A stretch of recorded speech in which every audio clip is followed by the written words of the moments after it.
My name is Zoie Zirger. I am a journeyman plumber steamfitter. Let's say 6.5 to 7 years.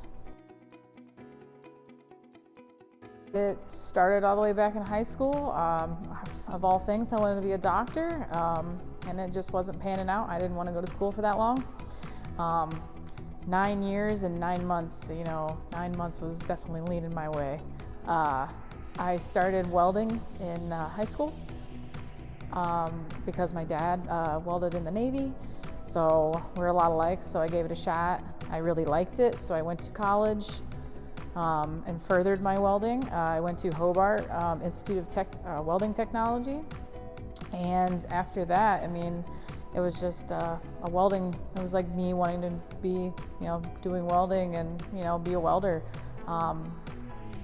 And just kind of escalated from there. Through a friend, believe it or not. I didn't know Local 50 existed that long ago. So I had a friend that I went to college with. He lived in Maumee, and he told me there's a steamfitter program in Toledo. And I was like, oh wow, I did not know that. So probably the next day or the day after, I went up and applied. I was actually very ecstatic when I found that out. So I went ahead and applied, and the rest is history.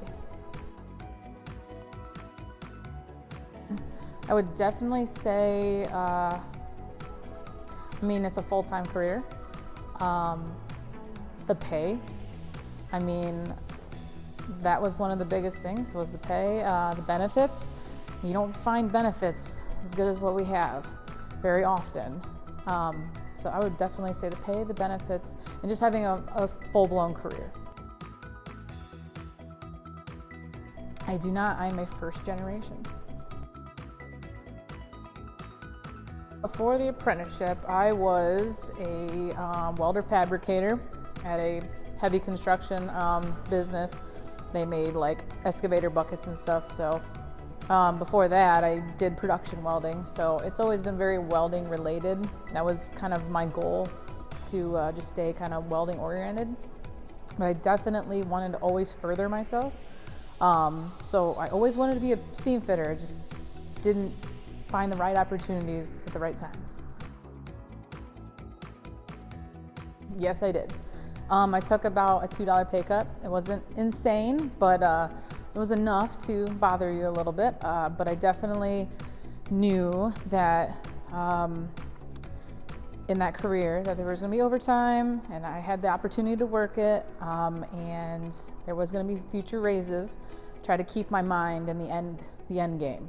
So I always look towards the end. I was like, it's all right, you're gonna get those raises. You'll be looking back and like, oh, that wasn't even a big deal. It was only a couple months. One in the oven right now. Tying my boots. That is right now by far the hardest. Also trying to climb tower ladders. I try to avoid them. But yeah, the boots thing is getting a little tough.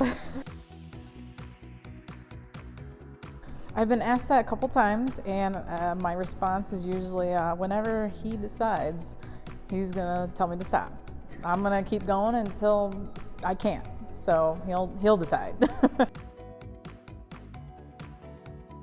Pretty much proving to the other guys that I can do what they can do, if not better. But it's a constant struggle. It's every new person you meet. It's like you have to prove yourself. It's unfortunate that's like that, but I always make it a point.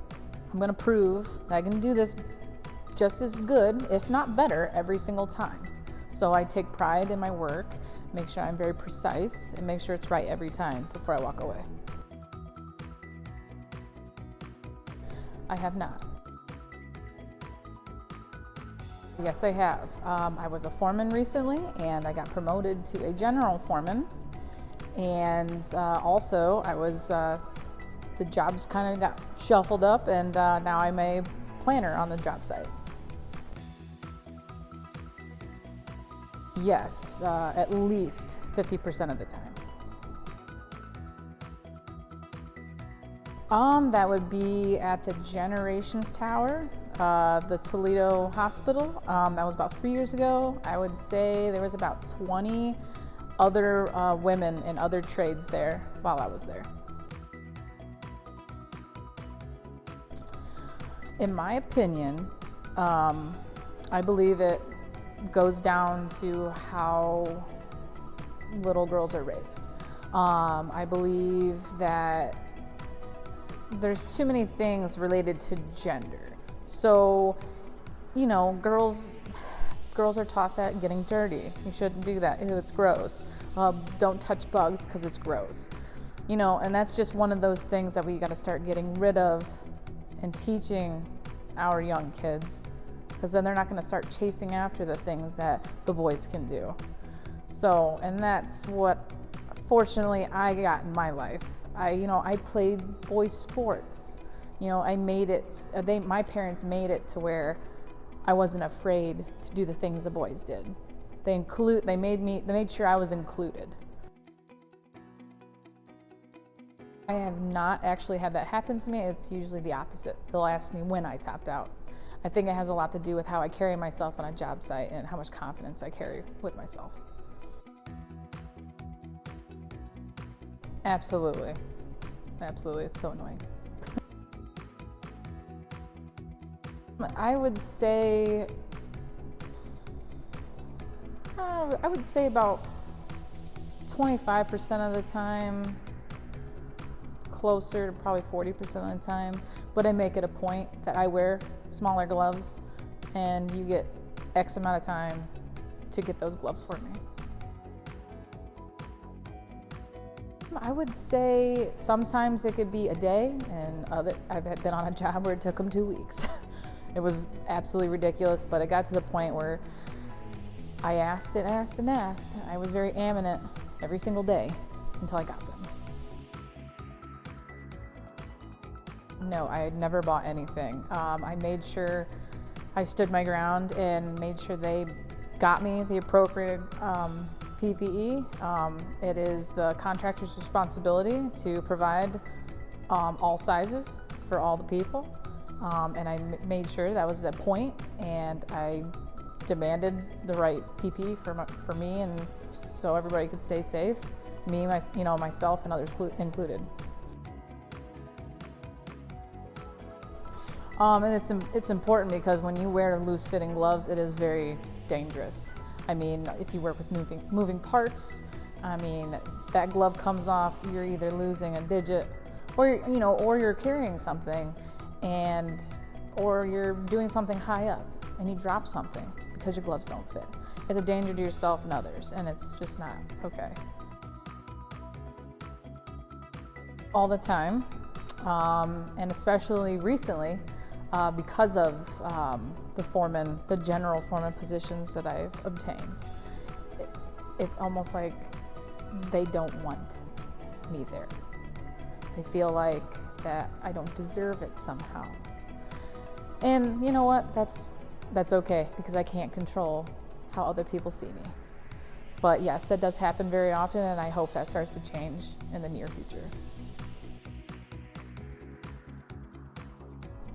My favorite part of the job would definitely be meeting new people and learning new things from those people. I've had the opportunity to be around a lot of the new projects and, being a part of a lot of different contractors, and I meet a lot of new people in the process. I've gained a lot of knowledge from a lot of people, and I'm grateful for that. Now, if I were in a company for the entire time in my career, I feel like I wouldn't have met as many people, and I feel like I'd be very limited in some of my knowledge.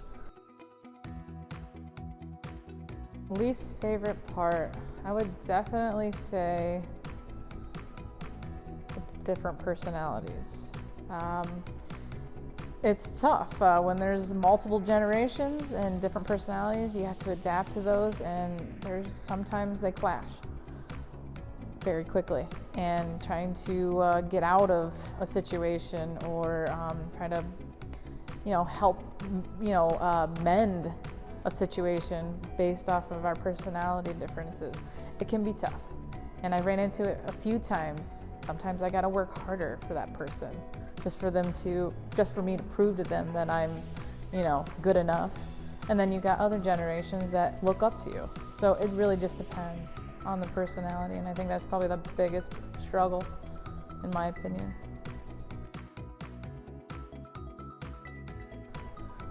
Proudest career moment, I would definitely say I got my first welding cert as a second-year apprentice, and I was the only person in my class that had a weld cert from that class. And there was about, I think, 40 people in my class, and I was the only girl that got it. Well, I was the only person that got the weld cert, but I was a girl. So it was kind of a nice little rub in the face, but I was pretty proud about that. And also becoming a mom. I mean, here in a couple months, I'll be popping them out. So I'm pretty proud about that. I mean, you don't see very many women being pregnant in the field, especially pipe fitters. I never see it. So I don't know, pretty proud about it. Kind of like one and the only, so it's kind of cool. I just want people to give us all the same shot. We're all equal here. We're all equal, due paying members. And I mean, there shouldn't be any huge differences, or people shouldn't be treating each other any differently. We should all get the same shot. And I feel like we're, working towards that goal. So I think that's how I'd describe it, as equal. Expectations. So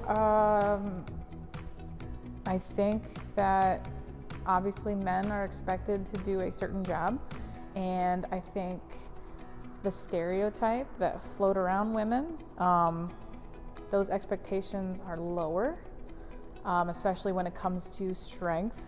I feel like some women are put at a disadvantage because of the stereotype. Some guys think that they can't do the job, and I think that stereotype kind of floats around a lot, and I don't see that changing anytime soon, just because women and men are built differently, and they're always going to have that stereotype kind of float around that situation. But that would be the biggest one, in my opinion. Don't move out so fast.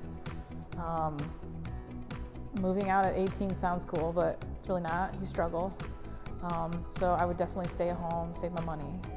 I feel like I might have been a little bit farther in life, maybe not, but I did learn some important things in life, and I don't regret any decisions I made. Maybe personal ones, but not work-related ones.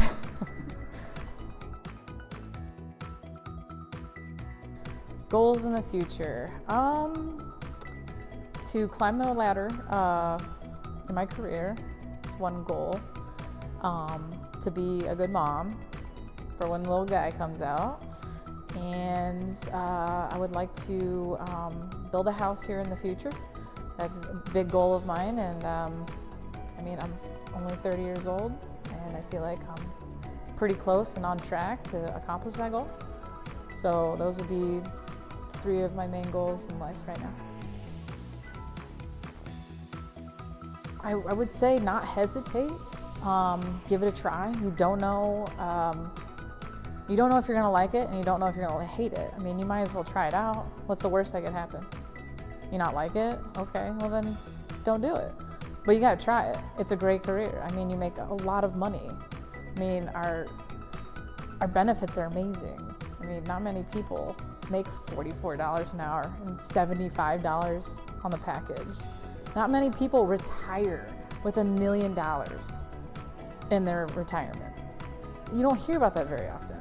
So why not? Just give it a shot. So that's what I would say.